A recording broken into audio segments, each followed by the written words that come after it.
Welcome to the ITSM Practice Podcast.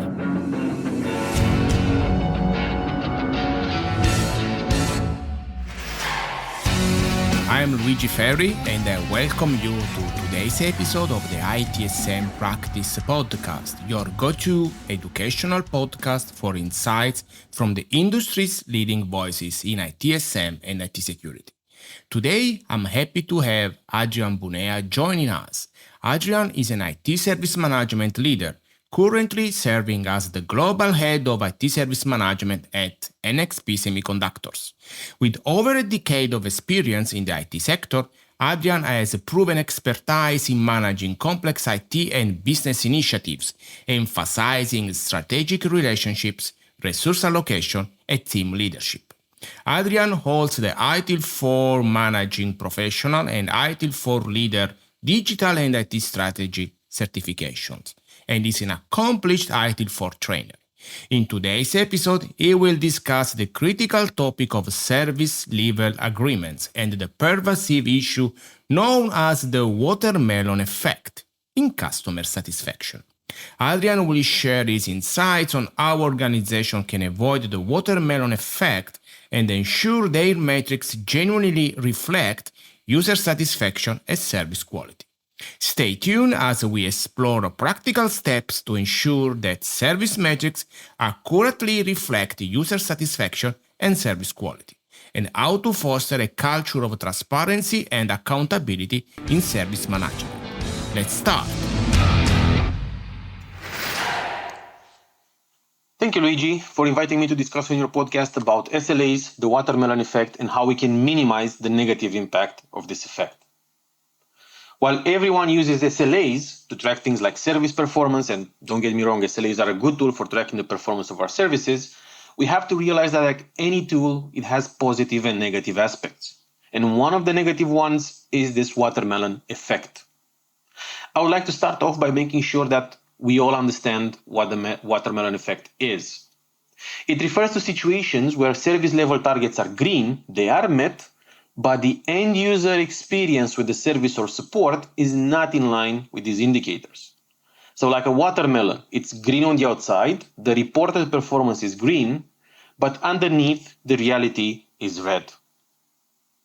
The watermelon effect is one of the most dangerous traps for organizations because it creates a false sense of security, hiding the dirt under the rug, basically. So how can we protect ourselves from it? How can we make sure that the service reports we use don't show us a fake picture of our service performance? Let's first start with what is causing this. It's important to understand the causes in order to treat the symptoms. And there is no better explanation for this than the law put forth by Charles Goodhart, which states that when a measure becomes a target, it ceases to be a good measure. In other words, when we set one specific goal as a target, people will tend to optimize for that objective regardless of the consequences. That's just human nature, and we have to bake that into every plan we make, every target that we set. For example, if I'm a service desk agent and my financial incentives are tied directly to keeping a target green, I will do my best to keep that target green. That includes being creative on ways to manipulate the metrics into being green, unfortunately. Think about it. Have you ever had a ticket that the support agent put on hold for no good reason? They kept requesting information that was already provided or they should have known and using that as an excuse to pause the SLA clock? Unfortunately, it happens more often than not.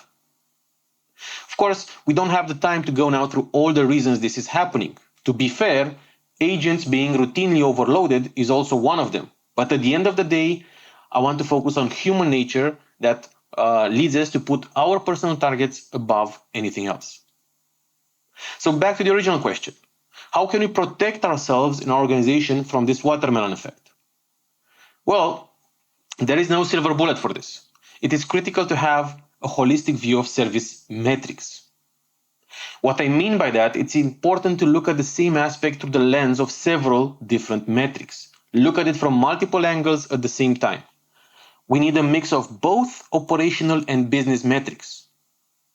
This will not completely eliminate the risk, let's be fair, but if properly defined, it will raise some red flags that we can look into.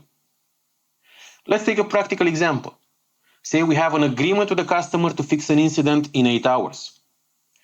The usual setup means that the SLA clock stops when the ticket is waiting for the customer to provide information.